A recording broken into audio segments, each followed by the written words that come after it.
پہلی تو بات یہ ہے کہ what is the meaning of Islam. Number 2, what is the concept of توحید. توحید کو میں نے اس لیے جوڑا ہے کہ اسلام بنیادی طور پر جو موسٹ امپورٹنٹ اس کا پلر ہے، جس پر اس کی ساری بلڈنگ اریکٹ ہوئی ہے، وہ توحید کا تصور ہے.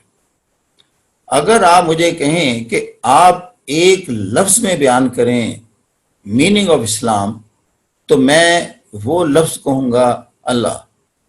اللہ کا جو تصور ہے، اللہ کی ذات کا صحیح احساس اور اس کی صحیح حیثیت سے متعارف ہونا، سمجھیں آپ اسلام کی بنیاد جان گئے. کیونکہ this religion has been created by the God all mighty. This is a revealed religion. یہ وحی کے ذریعے، الہام کے ذریعے، پروفٹ کے ذریعے ہم تک پہنچا ہے. دا بیسک کریٹر، بیسک فلسفی has been coined by the Almighty Allah. We call him the absolute power, the real sovereign power on this not only globe but in the whole universe. That the real sovereign. What mean by sovereign? Sovereign mean who is not controlled, directed, influenced by any other power in the universe. That is the real meaning of sovereignty. And now you can understand to what extent the nations, the individuals, the societies are sovereign. Going philosophical. Khalik Kainat is the real sovereign power or the entity or the deity. اس پر کسی کا حکم نہیں چلتا، کوئی اس کو متاثر نہیں کر سکتا. ریئل سینس میں وہ انڈیپینڈنٹ اور غنی ہے. غنی کا مطلب ہوتا ہے انڈیپینڈنٹ، ساورن، کسی کا جو محتاج ہی نہ ہو، کسی پر ڈپینڈنٹ ہی نہ ہو. وہ اتنی یکتا ذات ہے. اب وہ کریٹر بھی ہے. وہ کریٹر کس کا؟ انسان کا ہی نہیں ہے، ساری کائنات کا خالق ہے. آل دا galaxies, there are so many billions of galaxies are there in the universe. You can't even count those. You can't even have an access to those up till now. کئی نوری سال دور ہیں ایک دوسرے سے گلیکسیز. تو ہمارا سولر سسٹم تو ایک گلیکسی کے کارنر پر ایگزسٹ کرتا ہے.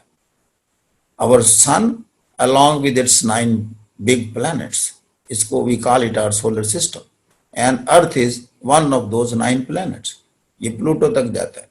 تو انسان with relation to other living beings on this globe, there are 2 other living beings, the non-human entity, animal kingdom میں ہم بھی we are part of the animal kingdom, or all the flora, all the vegetative cover. اب انسان کا اس کے ساتھ ایک balance اور ایک ایکویشن میں جو رہنے کا صحیح طریقہ کار ہے، اب خالق کائنات نے ضروری سمجھا، وہ بھی میں اس کو بتاؤں. میں نے آپ کو پیدا تو کر دیا، but how to live your life in this world now. اب اس نے جب تخلیق کیا، آپ کو پتا ہے کہ جب تخلیق کیا اور اس کو ایک صفت سے نوازا جس کو ہم کہتے ہیں اختیار اور ارادہ. اس کو میں نے اختیار دے دیا کہ اپنی مرضی سے کچھ کر سکتا ہے، جبکہ یہ اختیار فرشتوں کے پاس نہیں تھا. وہ کنسٹرین ہیں by the powers given by the almighty Allah, کہ آپ یہ چیزیں کر ہی نہیں سکتے. آپ کنسٹرین ہیں، مجبور ہیں. آپ صرف میری حمد و ثنا بیان کر سکتے ہیں اور میری بندگی میں ہیں.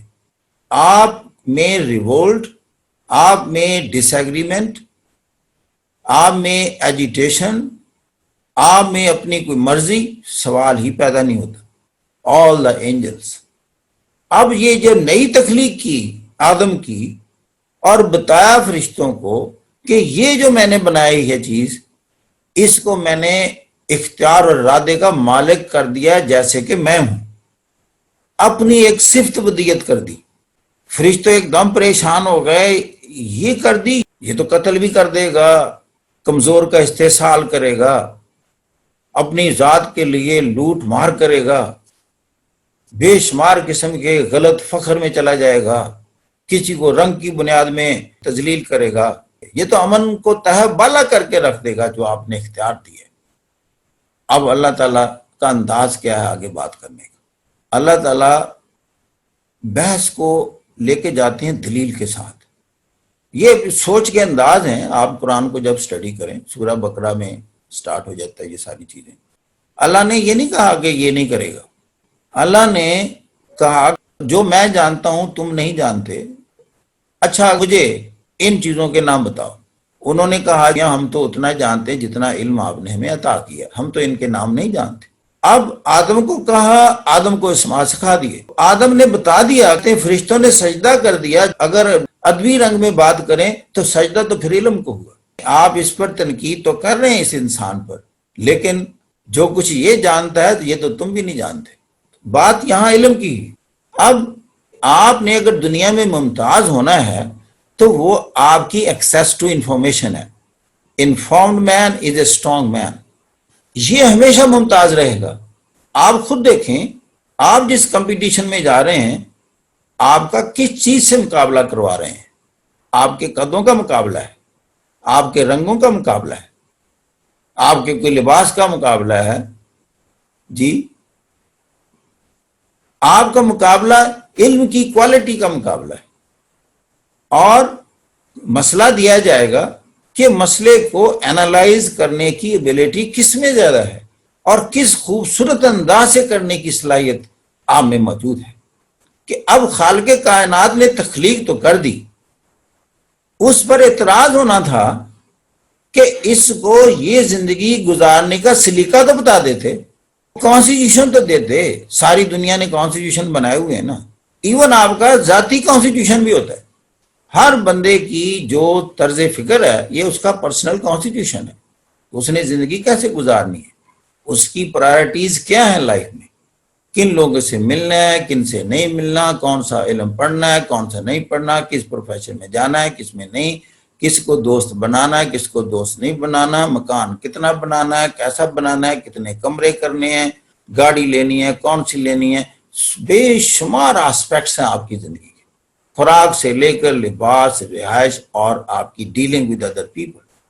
تو وہ ایک کانسٹیٹیوشنل سیٹ اپ میں ایوری باڈی از ون ریٹن کانسٹیٹیوشن، ہر بندے کا میگنا کارٹا ہے. Then God decided to give a constitution. اور بیسٹ کانسٹیٹیوشن میں دوں جس سے دیکھیں، جب بھی کوئی کانسٹیٹیوشن بنایا جاتا ہے یا کوئی پالیسی ڈیزائن کی جاتی ہے، اسٹریٹجی ڈیوائز کی جاتی ہے، اس کے پیچھے ایک خاص آبجیکٹو پہلے سامنے ہوتے ہیں کہ آپ نے کس ڈیسٹینیشن پر جانا ہے، آپ نے کون سے آبجیکٹیوز ریئلائز کرنے ہیں. پھر آپ اسٹریٹجی جو ڈیزائن کرتے ہیں، موڈیلٹیز ڈیزائن کرتے ہیں، پھر آپ جو طریقہ کار وضع کرتے ہیں، کیا کیسے ہم نے اپنے آپ کو پلان کرنا ہے، آرگنائز کرنا ہے، ایکچویٹ کرنا ہے، سٹاف کرنا ہے، کنٹرول کرنا ہے، کریکشن کرنی ہے، ریکٹیفیکیشن کرنی ہے، امینڈمنٹس کرنی ہے، یہ ساری چیزیں آپ کرتے ہیں. پھر یہ اللہ تعالیٰ نے کہا کہ میں بتاتا ہوں. آبجیکٹو پہ کیا رکھا کہ یہ انسان امن کے ساتھ اس سارے گلوب پر کیسے رہ سکتا ہے. دس از دا سول آبجیکٹو. آپ مجھے یہ بتائیں، دنیا کا کوئی کانسٹیٹیوشن، یو ایس اے کا ہو، فرانس کا ہو، برٹن کا، بے شک ان ریٹن ہو بٹ اٹ از دیئر، اس میں یہ ہے کہ سارے گلوب کو پرامن کیسے کرنا ہے. سپیریورٹی کا ایک انداز بن گیا کہ نہیں اسلام کا. اس کا آبجیکٹو گلوبل پیس ہے.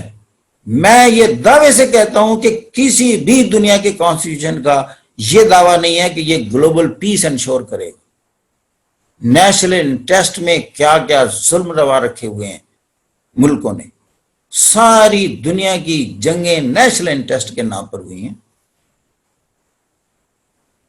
وحد خالق کائنات نے جو کانسٹیٹیوشن دیا ہے وہ ہے گلوبل پیس.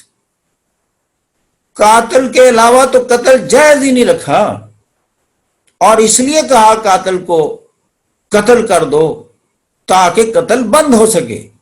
خالق کائنات کہتا ہے دیکھیں جب تک قاتل کو یہ احساس نہ دلوائیں کہ میں خود کو قتل کر رہا ہوں، قتل ختم نہیں ہوگا. جیسے کوئی ضرب لگائے ویسے ہی ضرب صرف اسی شخص کو لگائی جائے. انصاف کے انداز دیکھو. کسی نے کان کاٹا کسی کا، کہتے اس کا کان کاٹ دیا جائے، اور کوئی جسٹس کا کانسیپٹ نہیں ہے. کتنا سمپل ہے، کتنا اسٹریٹ ہے، اور کتنا افیکٹو ہے. اگر آپ کوئی شخص کسی کا کان کاٹ رہا ہو یا ناک کاٹ رہا ہو، اس کو یہ یقین ہو جائے کل پکڑے جانے کے بعد میرا بھی کان اور ناک کٹ جائے گا، بتائے کاٹے گا؟ یہ ہے خالق کائنات. سو مچ سو جنگ ہو گئی ہے. وہ لوگ جو آپ سے جنگ کر رہے ہیں، یعنی انہوں نے پورے میدان میں آ گئے ہیں، لیکن کہا یہ 3 طبقات ایسے ہیں جن کو وہ دشمن کے بھی ہوں ان پر ہاتھ نہیں اٹھانا: بوڑھے، عورتیں اور بچے. وائی. اب خالق کائنات کی میں طرز فکر بتا رہا ہوں، یہ اللہ کے آگے سر کیوں نہ جھکائیں؟ جی کیوں نہ جھکائیں؟ مسلمانوں کے خلاف جنگ پر آئے ہوئے ہیں، انہی کے والدین ہیں، بوڑھے ہیں، انہی کی بیوی ہیں، خواتین ہیں، انہی کی اولاد ہے جو بڑے ہو کر اللہ کے خلاف چلے گی. کہا یہ اس وقت کمزور ہیں، ان سے جنگ نہیں کرنی، چھوڑ دو ان کو. پھر ان کی فصلیں بھی تباہ نہیں کرنی، ان کے درخت بھی نہیں گرانے.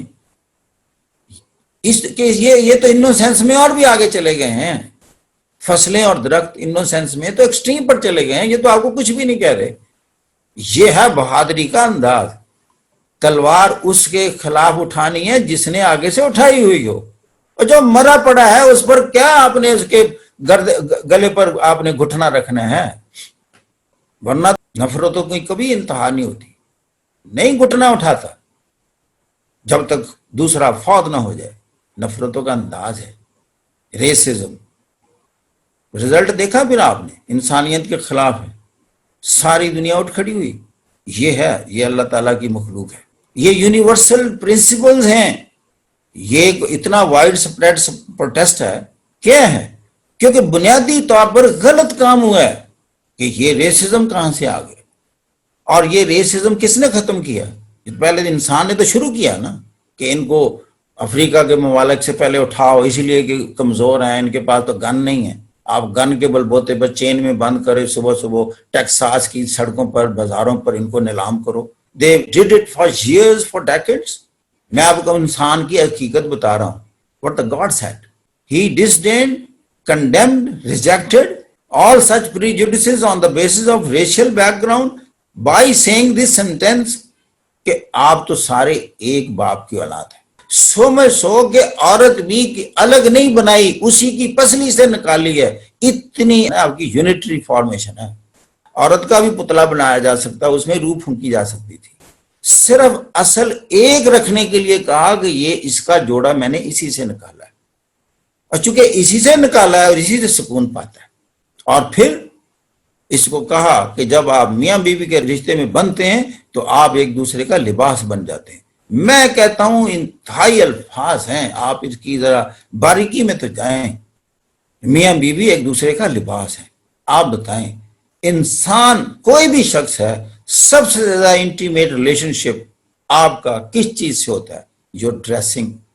جتنا انٹیمیٹ وہ آپ سے، آپ کا ڈریس، اتنا کوئی نہیں ہے. رشتے کو کتنا اونچا لے گئے ہے اللہ، رشتے کی انتہا کر دی، بلندی پر لے گئے. تو اس کا پھر احترام کرو اس رشتے کا. اپنے گھریلو معاملات کو ایسے دنیا میں ڈسکس نہ کرتے پھرو، جھگڑے ہو جاتے ہیں، اختلافات ہو جاتے ہیں، اپنے تک رکھو. تو لہذا بات آ رہی تھی، وہ پھر دیا نظام.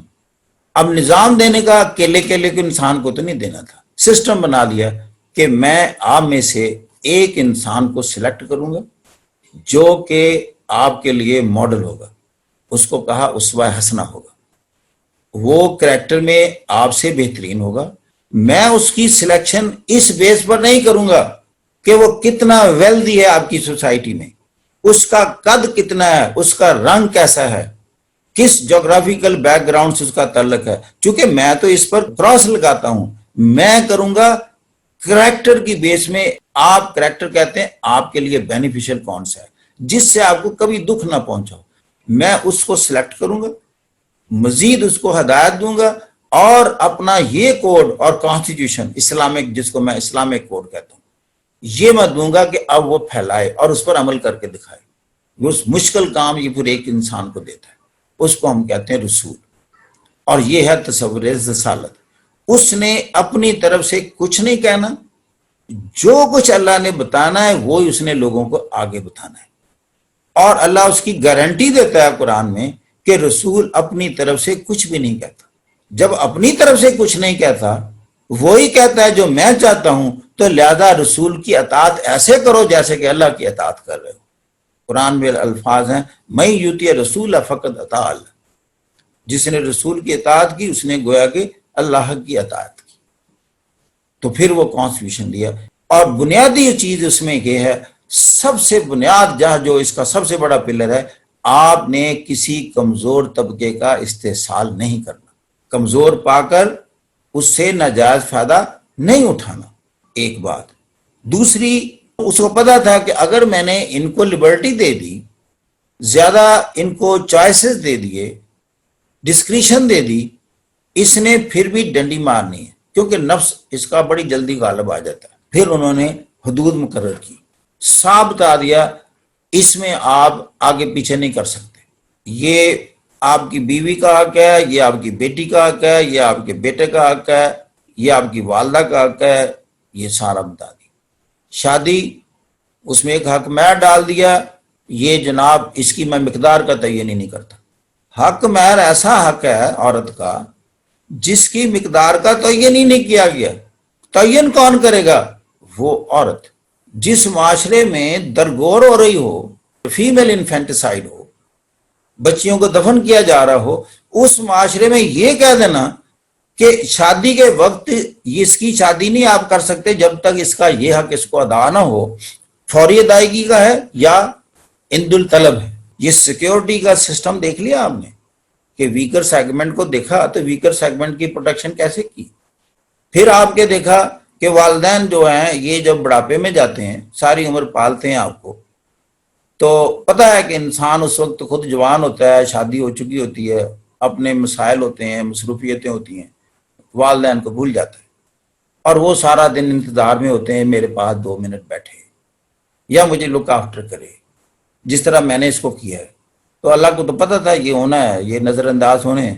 قرآن میں لکھ دیا کہ جب یہ بڑھاپے کو پہنچیں تو آپ نے ان کے سامنے ایسے کھڑے ہونا ہے جیسے مؤدب غلام، یعنی بہت ہی ہمبل ہو کر کھڑے ہونا ان کے آگے، اور اپنی آواز ان کی آواز سے اونچی نہیں کرنی، کہیں آپ کا کیا کرایہ غارت نہ ہو جائے. بھائی صاحب دیکھو تو صحیح، آپ کا جی چاہے گا اس ذات کے آگے سجدہ کرنے کو جو میں باتیں بتاؤں گا. سو کیئرنگ اباؤٹ دا ہیومینٹی. ان کو اف تک نہیں کہنا، اس لیے کہ انہوں نے بچوں کی طرح باتیں کرنی. اس یہ جب عمر 90-100 سال ہو جائے گی، یہ وہ نہیں رہیں گے، بار بار ایک بات کو ریپیٹ کریں گے. احادیث میں آتا ہے انہوں نے بات کو ریپیٹ کرنا ہے، دہرانی ہے، اپنے واقعات ہی بتاتے رہنا، چپ کر کے سنتے رہا کرو، ایسے سنو جیسے کہ پہلی دفعہ سن رہے. ہم تو کہہ دیتے ہیں نا، او ابا جان آپ نے 15 دفعہ پہلے یہ بات بتائی ہے، چلو کوئی اور بات کرو. جب آتے ہیں آپ وہ قصہ سنانا شروع کر دیتے ہیں. ایسے سنو جیسے پہلی دفعہ سن رہے ہو، ان کا دل نہ دکھے. انہوں نے کرنا ہے بچوں.